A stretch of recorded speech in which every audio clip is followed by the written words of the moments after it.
How you doing? Hello. Hello? I didn't hear the countdown. That's why. Oh, yeah. It's on now. All right. All right. All right. I had to Hi. I had to start off Hi. with your favorite person. Hello. Hello. Hello. It is. Yeah. I'm so excited. Many of you may have known that I did go to the National Convention in Las Vegas, Nevada for the NAACP. So I'm back and ready to fight. Right. All right. I am back and ready to fight. I'm excited to be back on the show this week. I know it's been a couple of weeks off, been lots going on and everything. But as always, I want to just say hi. I am Georgia F. Allen, your noonday host every Thursday. And as always, we want to thank Henderson Vaughn, aka Captain 85, aka the Dream Maker, who opens up his airwaves to us each and every week so we have an opportunity to bring to our listening audience a conversation, a simple conversation for information, a conversation for correction when necessary, as well as a conversation for transformation. And if you've been paying attention to what's going on nationally, locally, all over, there's a whole lot of transformation going on. And I hope that people are excited about the things that we're seeing taking place on national level, local level, in terms of being involved in the political process. Our talk today is fired up and ready to work. Right. All right. Fired up and ready to work. If you're not ready to work, you are in the wrong place at the right time. This is the right time. You just are in the wrong place because we need people out here on the battlefield, on the front lines, ready to work. Um, One of the actual theme for the national convention this year is all in, and I think that's excellent because a lot of times you see people, they got one foot in and one foot on a banana peel. They got, you know, they got the mind over here and the mind over there at the same time. And so we want to have people who are all in. I was really glad that I did attend the convention this year. Las Vegas is not for uh, for the weak of heart. Okay, Yeah. Las Vegas is a busy city. It's fast paced, fast moving, and it costs plenty of money to be there. But Hello. the value in terms of the convention was tremendous. I can't necessarily say the same thing with regards to a bag of chips for $5. No chips for $5. Huh? I said no chips for $5 in there, right?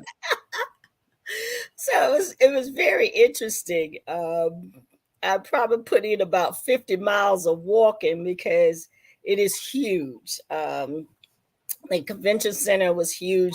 There was three primary hotels, actually a fourth, but that one was kind of outside of our venue.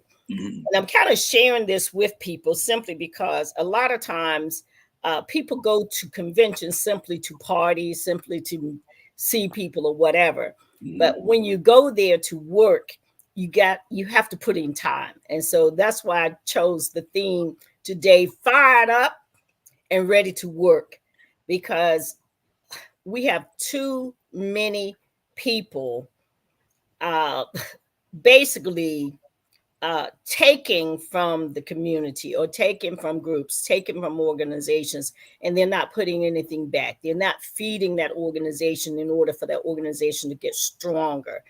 So, for those of you who are out there who are waiting for someone to be your savior, I would suggest that you get fired up, get ready to work, go to work, and become your own savior and stop waiting for someone else to save you.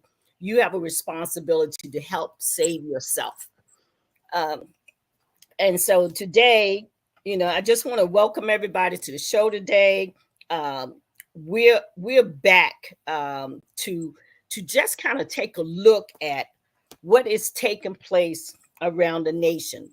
The t-shirt that I'm wearing today, it simply says mobilize, legislation, litigation, and education.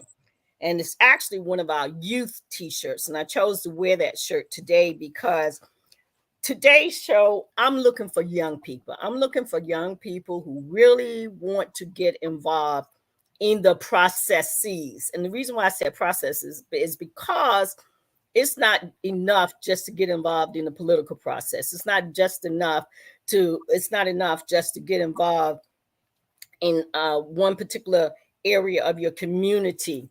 There are many, many processes that are taking place, and it's important that we are educated with regards to the various processes that are going on in our community, especially on your local level. And I say that because we have elections coming up on our local level. We have school board elections coming up, city council elections coming up.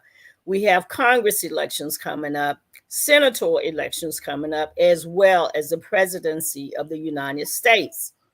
And so we have a tendency to focus on one particular one particular position. So if it's the presidency, we got all in and all eyes on the presidency.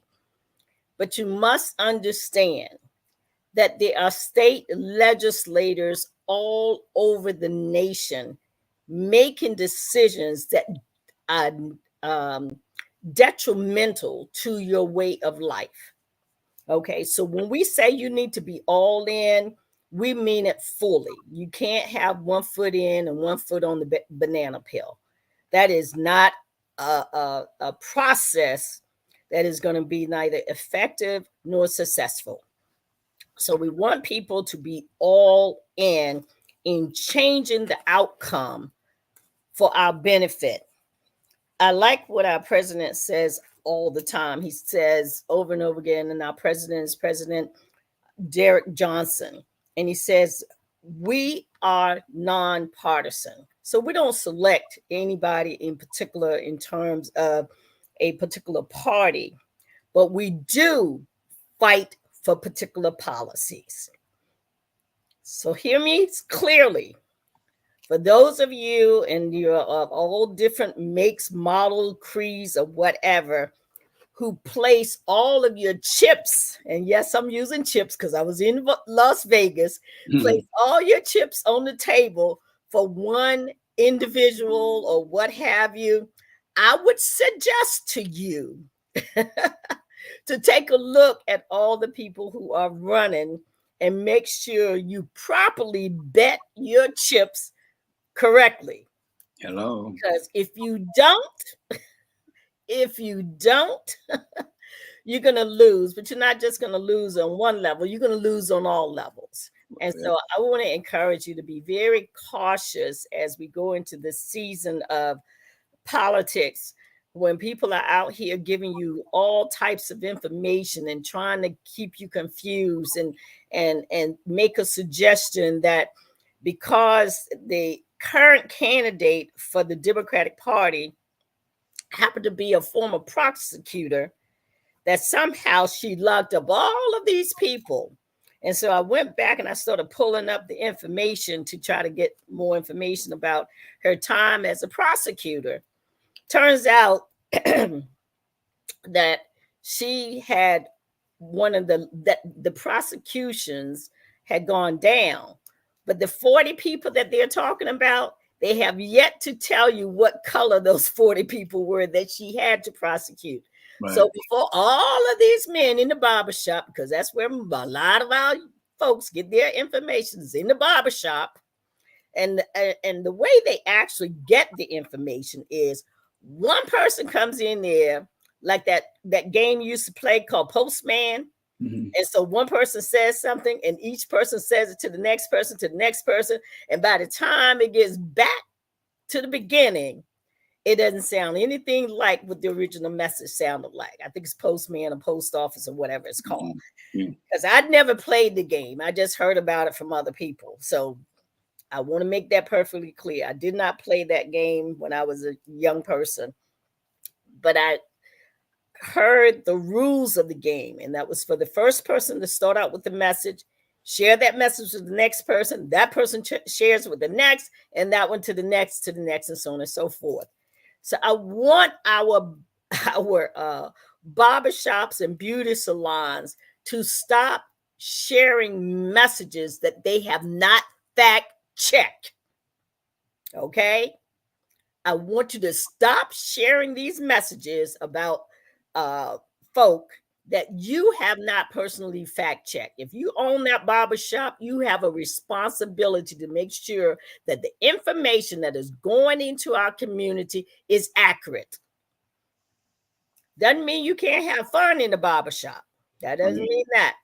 But you must hold people accountable for giving out misinformation and disinformation to our community, because it can be extremely detrimental and it can have lasting negative effects on our children, our grandchildren, and those yet unborn. So I did want to get that message out loud and clear. Again, the t-shirt that I'm wearing is mobilize, legislation, litigation, and education. And the young people are using this. And I'm going to tell you, I was fired up just watching them, because you talking about young people that can navigate the system. You're talking about young people who are knowledgeable.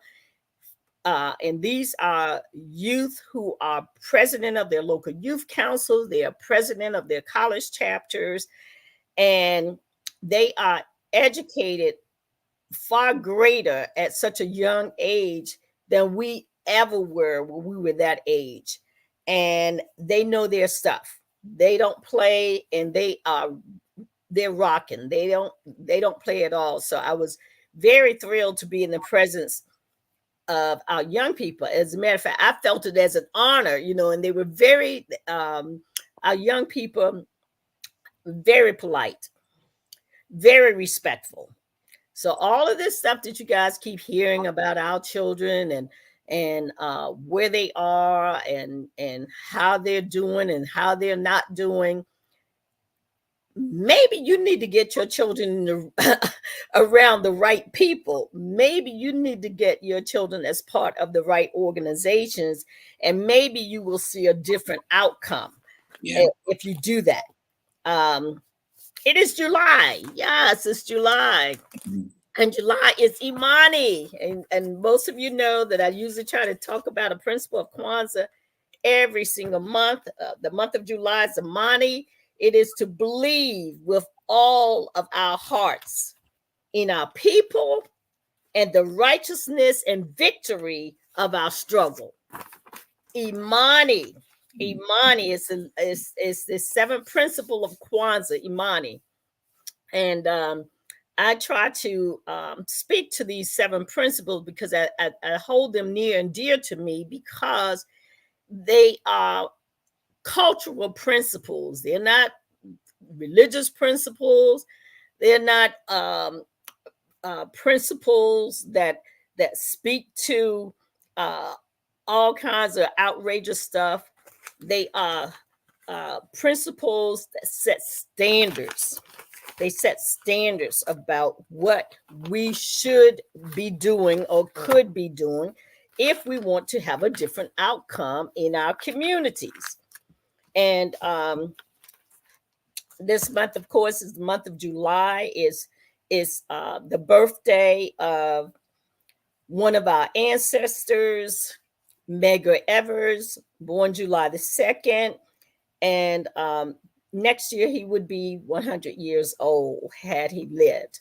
And so I always like to try to remember those who came before us. That's another thing that I try to do with our show, is try to remember those, because if we don't talk about them, we basically send them off into oblivion. And I don't think we should do that. I think we should continue to speak about our leaders and speak about those who came before, speak about those who fought for our well-being.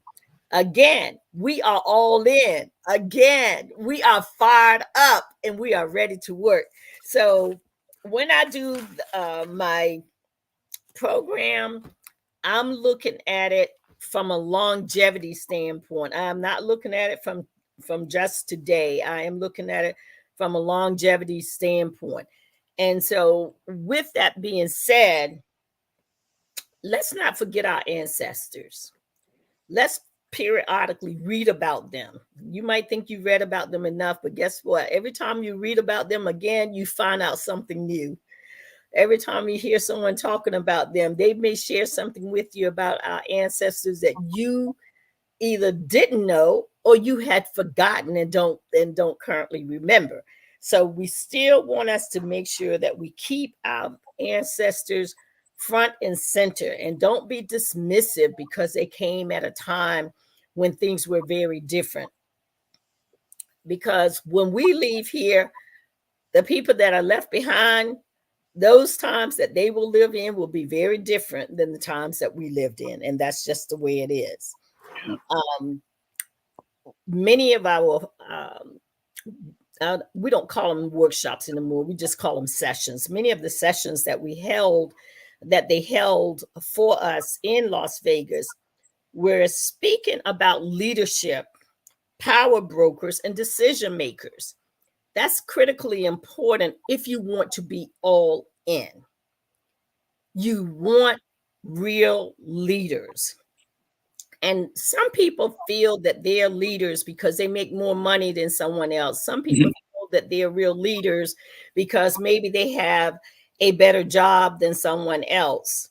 But if the only people that they're leading is themselves, if the only people that they are helping is themselves, that is not leadership. Leadership should be helping a broader group of persons. They should be working in a manner that brings real positive outcome to their community.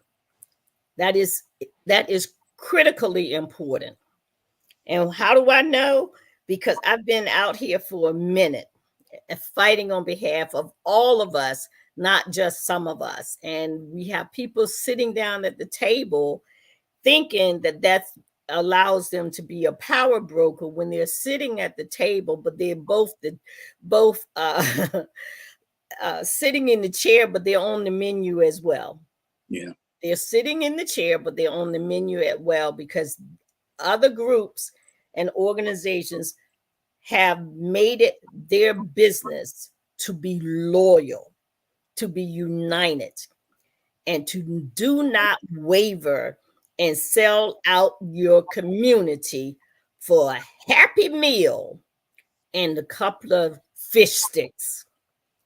Let me remind our community, stop selling. Let me remind our so-called fake leaders to stop selling out our community for a happy meal and 2 fish sticks.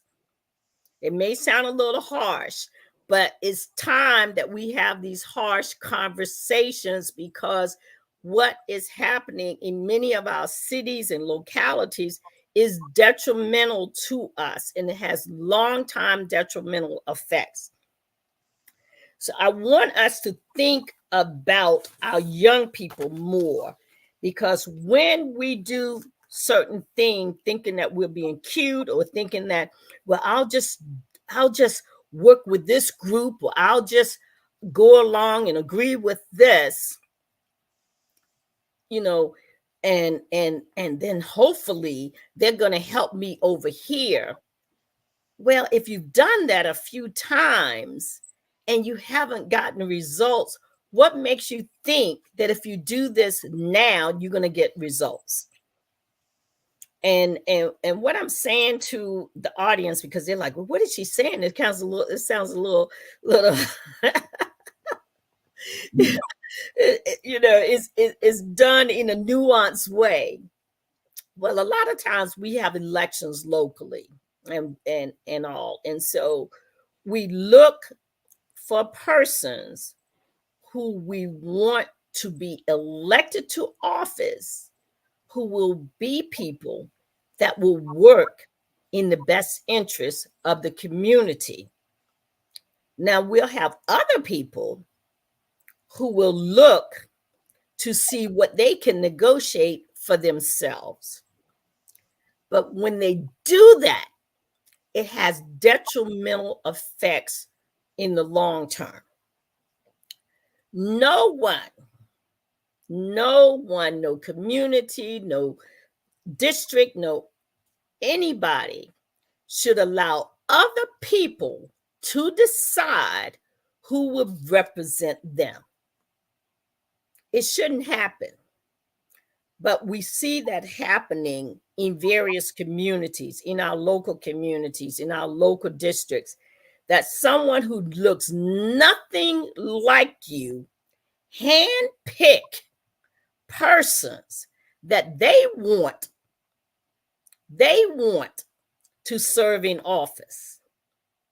Total disregard for who the community needs to serve in office. Total disregard for that. And they pick and choose who they think should serve in positions. And then our people who may be a little bit richer agree with it. That should not be acceptable anywhere in the country in 2024. So wherever you live, whatever you do, try to push back against uppity folk who think they're smarter, wiser, better, richer, more prominent,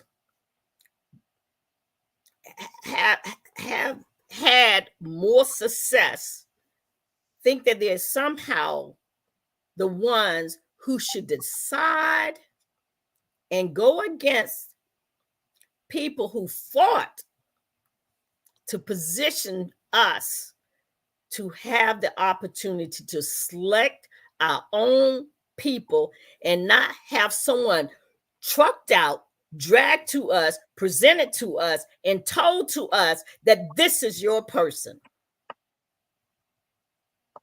So I want y'all to hear me clearly, because this to me is one of the most obnoxious, disgusting things that can happen to us as a people, is to allow other people who look absolutely nothing like us to grab their person, as Malcolm would say, go out and get their Negro and tell them that's the person that's going to represent you. And yes, I'm a little harsh today because I've been to the convention and I was around young people who were fighters, and I'm telling you, they fired me up and I'm ready to work. So what's been going on in Hampton Roads, Henderson, while I was gone? Yeah, well, there's a lot of things going on. You already know how it is, trying to get people acclimated get them registered to vote and get people to working together. Really, it's just cause it requires teamwork, Yes. and trying to get young people to try to talk to them and educate them on that. Right now, what people, to me, from what I do in research, is that if they get the young people that'll be 18 by November, see, those numbers ain't been counted because they ain't registered. Correct. So with that being said, it would help. They would be making history for the first time in history if everybody that voted, I mean, just turned 18 in 2024 up to November, will make a bigger impact than the people that's already registered. Absolutely. Because people, as we get older and I don't want to vote no more, our votes don't count. But if you can excite them and let them know that you got the power to put the first Afro-American woman in the seat of being the president of the United States, not just an Afro-American woman, a woman, period. Absolutely. And that it would be the first woman ever to be president of the United States of America. Yeah. That's a power move. See, Yeah. that's what I talk about when I talk about political participation and Right. political power. There's Yeah. a very big difference between just simply participating and actually using and leveraging your power. Right. But that's what they actually asked Martin Luther King Mhm. when he was living. They said, "Why do you use a lot of young people?" Yeah. He said, "Well, because you could tell young people not to do something, they'll do it anyway. You don't have to tell them. They feel empowered to want to do what's right, Yep. and that's the thing. And that's part of they knowing how our young people are. That's why we have so much negative stuff going on. Because if they know if we start coming together with the young people, you won't have any violence, Correct. because you Correct. got to show them, the right way. And like, I Mhm. mean, I done work with young people about almost 30 to 40 years. And when I did teen dances or I had them come to the club, and I would tell them if they didn't do what was due, they didn't come. So Correct. when they understand it's not about you telling them what to do, but educating them on doing what's right. And then when they get an understanding of it, they was like a bulb go off. Hey, Mhm. I didn't know it was like this. Right. All they And want to they get do is, excited. yeah, They get excited because they see outcomes. And yeah, that's what we saw at the convention this past weekend. yeah. Well, it's time for announcements. Okay. First, we got upcoming, and this is a group of organizations, fraternities, NAACP, and others who have come together to do things in the community.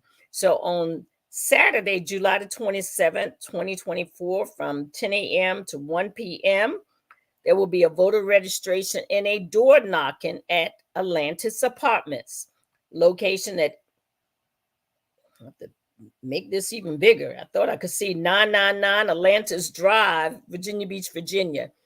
So if you want to get out and participate in the community, we have the NAACP, we have um, the Omegas, we have the Deltas, we have the Zetas, we have the African American Political Action Council.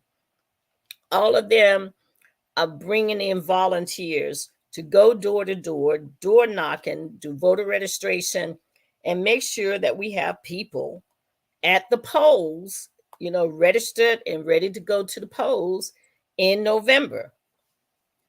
Next, on Saturday, August the 3rd, 2024, from 12 noon until 2 p.m., we have a voter registration restoration of rights. And again, we have the same organizations. We have the Virginia Beach APAC, we have the Omega Psi Phi, we have the Deltas, the Zetas, I think it is. And so we have a number of groups that are there working to ensure that people are registered to vote and to ensure that those who have had some problems with their rights, we have a restoration of rights workshop. Now, this is going to be taking place at Enoch Baptist Church Family Life Center, not at the church itself, but the Family Life Center, which is located next to the church. And that is located at 5885 Herbert Moore Road in the city of Virginia Beach. Now, all of these are going on in the city of Virginia Beach, where groups, organizations, fraternities, sororities, the nonprofits, NACP, and the Virginia Beach APAC are all working together to make sure that, one, we are registering people to vote, and that where possible, we're helping people get their rights back to vote. So, as you know, our sitting governor decided that he wouldn't do what the previous governors did, which was a simple process of persons, once they had served their time, they fill out a paper and they get their, it's almost like an automatic restoration of their rights. Right. Now he is sending them through hoops and loops and everything else. So again, a lot of people look at voting at the top of the ticket, but when you put someone in these positions of authority, they can turn around and do anything almost that they want to do. So they can change things to, in their favor. Yeah. Uh, so again, our vote is important. Had you voted for another person, half of your children, grandkids, cousins, uncles, and aunts may have been out of jail and may be ready to vote again because that governor would have worked on restoring the rights of those who have done the time, served their time, and are now back in society. The other thing that is coming up, the final announcement is NACP meeting will be August the 11th. Where am I? I'm on the wrong page. I'm sorry. NACP upcoming meeting will be on August the 12th at 7 p.m., located at The Hive, which is 140 Independence Boulevard. Again, this is in Virginia Beach, Virginia. So you want to make sure that if you're not currently a member of the NACP, this is an opportunity to come out, meet persons who are members of the NAACP, take a look at the various committees that are available to work with, serve on, become a chairperson of those committees, etc.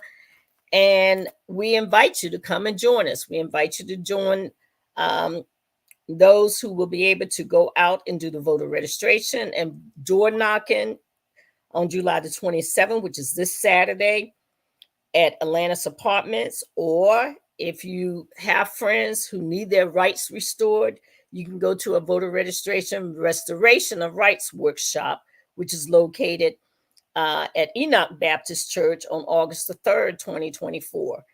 So the next 2 Saturdays, there will be activities going on and an opportunity for you to get engaged in the community.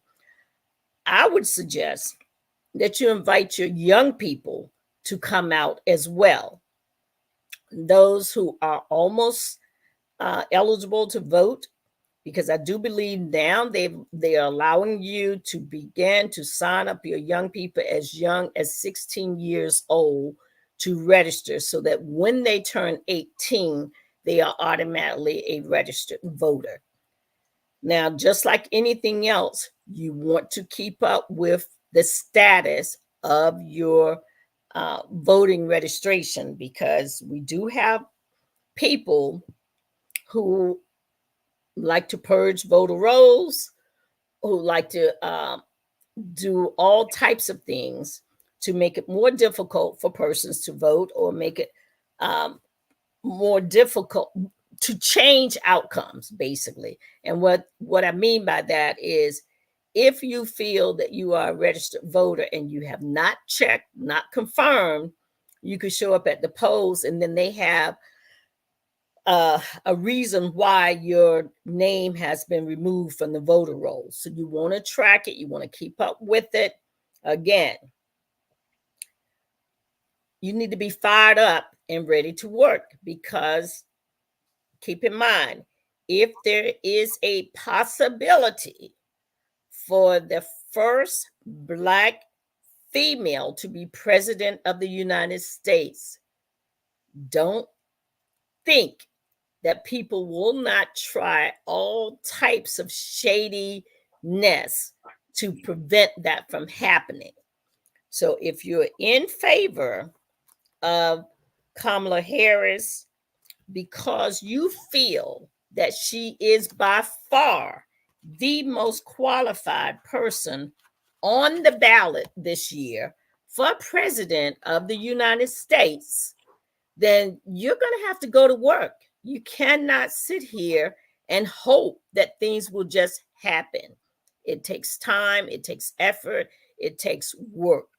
So, again, I am fired up and ready to work. I hope that you're fired up and ready to work as well.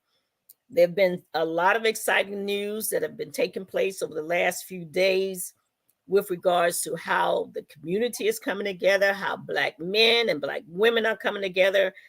And you hear a lot about our two groups are always separated and always don't believe the hype. Really? There are many, many, many instances of our community united. And I always like to use that the thing that's going to keep us strong is unity and loyalty. When we get that down pat, you're going to find it more and more difficult for persons to come in and disrupt our community. You will find that it will become more and more difficult for persons to come in and create chaos in our community. While I was in Las Vegas, I met a president of the Hartford, the Greater Hartford, Connecticut NAACP. And this young man is doing tremendous work. He had some gun violence in his community, and where 8 people were killed in about 8 days. And so he decided, okay, we're going to do what we call Wake Up Wednesday. And every Wednesday, they go out into the community, but they provide resources. They do all types of stuff. Again, he got fired up. He talked with his team. And guess what? They were ready to work, and they immediately came together, and they used the different other resources that were out there. If someone needed their blood pressure checked, they had the health department there. If there were people who were in need of food, they had their food bank there. If there were people, and I'm using this as an example because I didn't see all the different groups that were there. So I do know that in our case, it would be it could be the health department, or it could be a local hospital in our community. It may be something totally different in their community. So I'm just using that as an example because I'm in Virginia Beach, you can relate to the health department, or you can relate to the food bank. It could be called something totally different in their particular area. But there are things that we can do as a community that can assist us when we hear of these situations. Level Green, before I left, there had been several incidents that took place in that community.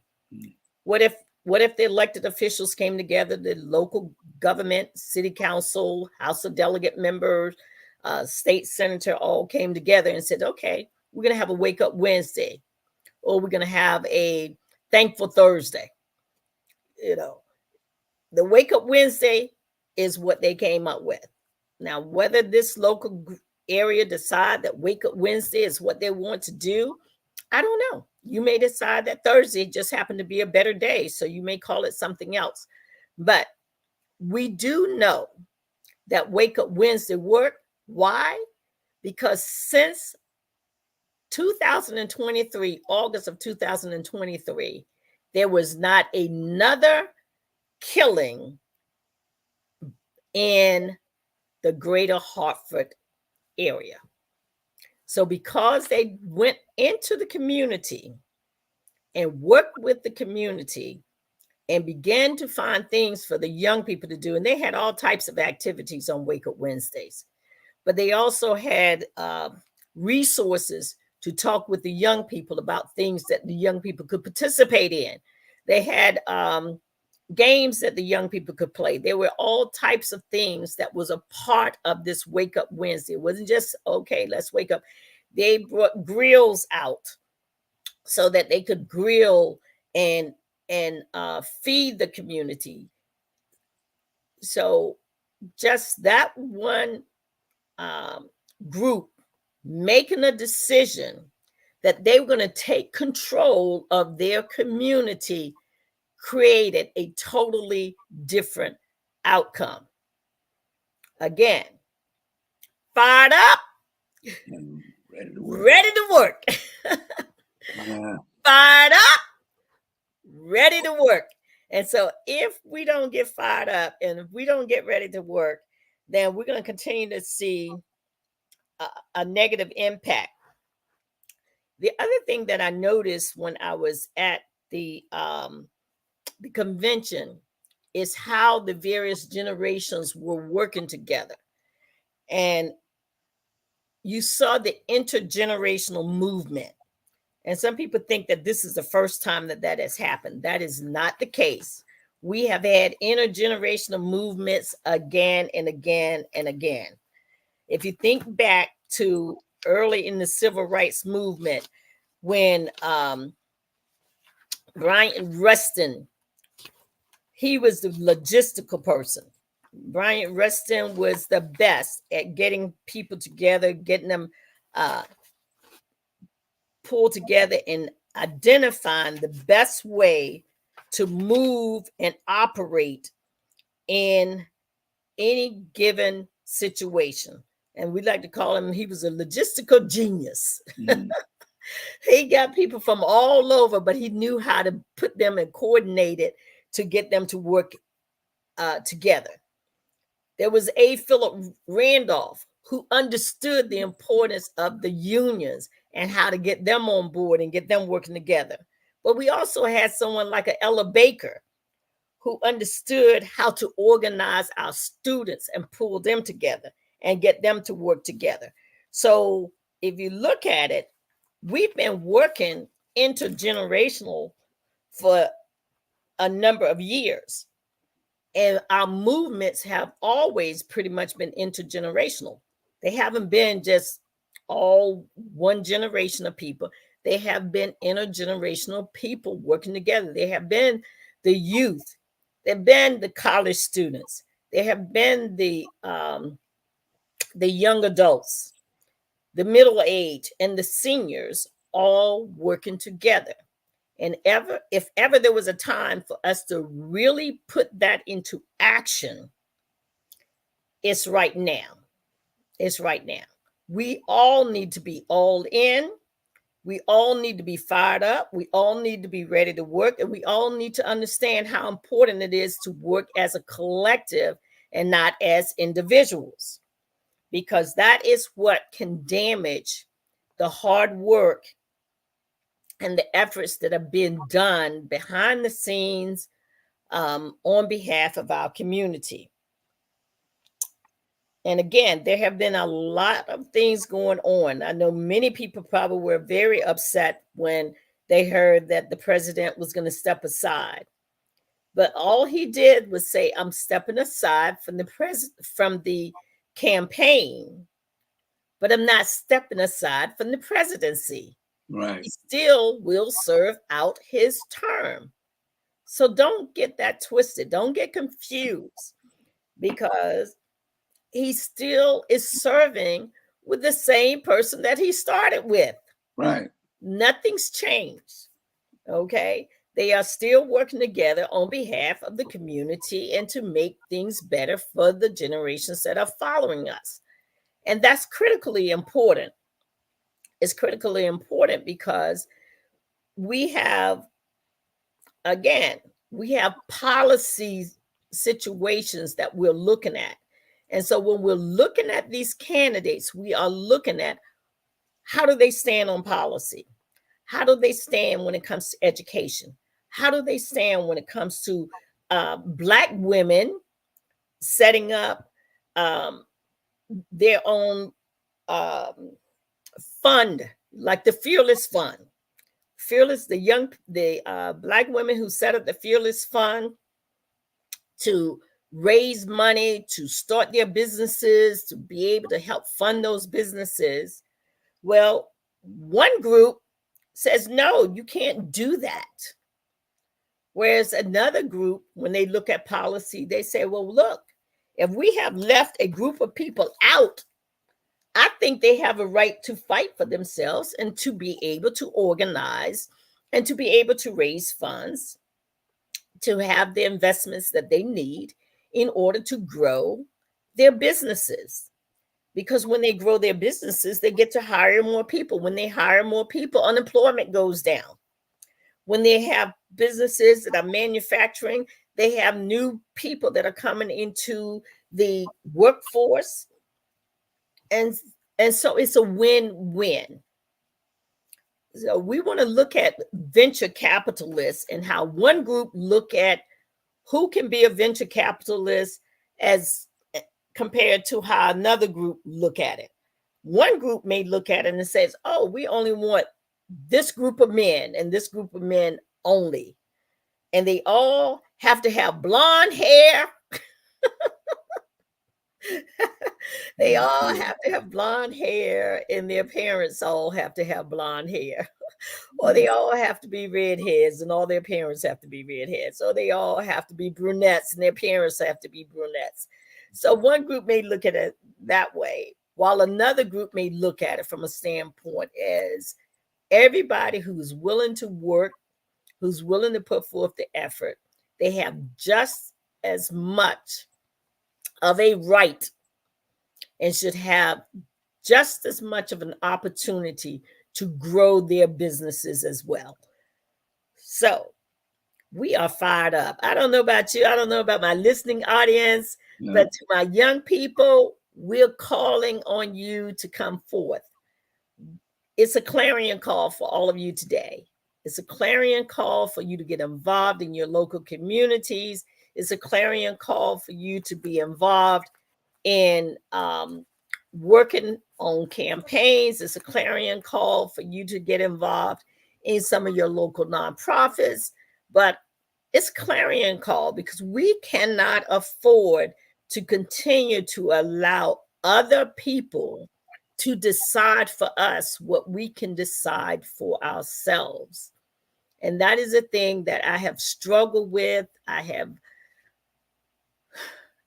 It has disturbed me tremendously to watch persons from my own community side with those who look absolutely nothing like us and have basically opened up the floodgates for a group of people to control our city council and our school board after the hard fought gains that have been made.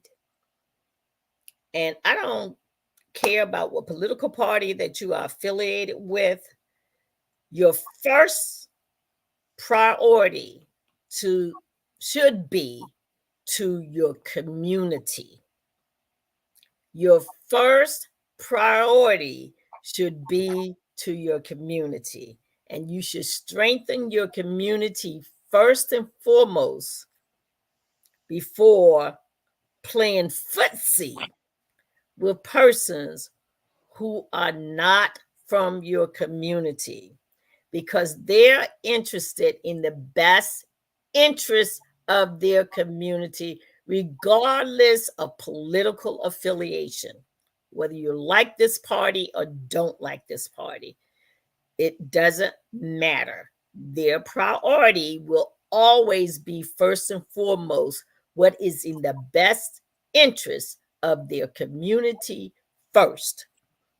And so I find it extremely, extremely offensive for persons from my community to play footsie with persons who do not put my community best interests at heart.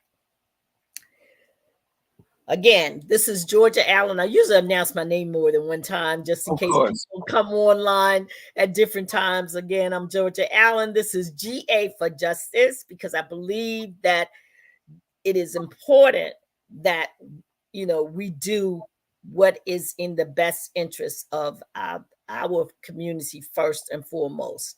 And so GA for Justice, because it's always the right time to do what is just. We can't wait for someone to do what is just for us. We have to do it for ourselves. I have always had that fight. I've always been in the fight. I have not wavered. So if anybody's out there, well, this is not what she used to say. Henderson, can you confirm? Yes, I can. I concur that you always say, for those that may not have listened and maybe misinterpret what you said, she always says that, Always. Always. And that doesn't mean I don't like other communities or anything like that. It doesn't mean that I put them second.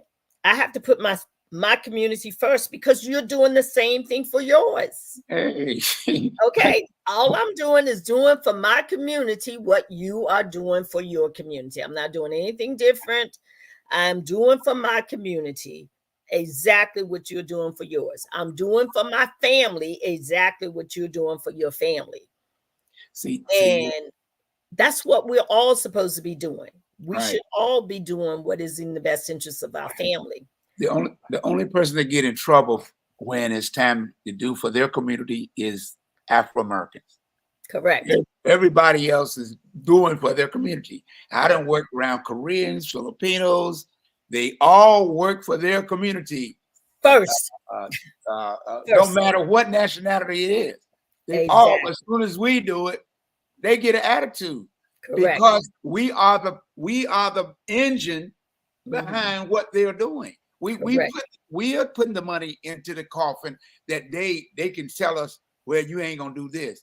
That's the whole purpose. That was the whole purpose of when it came to after slavery. They had all the land. You had all the land. We didn't have any. Right. But when you set us free, you come back and like, hey, can you stay? We'll do this. We'll do some sharecropping, and you still figured out a way to get over. Come on, man. Absolutely. So with that being said, we are coming up to the end of the show. Again, I am Georgia Allen, GA for Justice. I do this show every single week. I try to bring information with regards to our community, with regards to what's taking place on the national level, local level, state level. But I don't mimic what is being said on national news or local news because I think that we're competent enough. I think we're intelligent enough that we can speak to issues in a language that everybody understands, but in a language that is relevant to our community because my community is very important to me. I have been working in the civil rights arena for over 30 some years now. And I really would like to pass the baton. So if there are young people out there listening, if you can listen now and you can also listen later because this is out there on YouTube and all of the social media platforms. But if you're living in the south side of Hampton Roads, I would love for you to join us. If you like what you're hearing and you're living somewhere else, but you can drive across the water and you want to join us, that's fine. I would love to meet with you. We need young people to get in this fight. We need replacements. So I'm ready to pass the baton, but I'm still here to work with you. With that being said, I'm about to sign off. Henderson, again, thank you so much for the opportunity to be able to share a word or two today. No doubt. Always a pleasure. Well, that have to wrap it up. But again, just let y'all know I'm with her. Oh, and by the way, I'm with her too. Don't get it twisted. You know, we got work to do in the community, and we need the young people on local and national levels to make sure that our Afro-American queens get their just due and their opportunity to be leaders in our community. Absolutely. And once again, want to thank Miss Georgia Allen, community activist, for picking up the baton to move on with GA for Justice on WVDM, the Vaughn Digital Media Network, because we need people to be able to talk to our community and voice their opinion so that they can get it straight from the horse's mouth. Absolutely. You know, so with that said, don't forget, we'll be back next Thursday from 12 until 1 with GA for Justice, with your community activist, the one and only Miss Georgia Allen. Thank you so much for your service in the community. Thank you.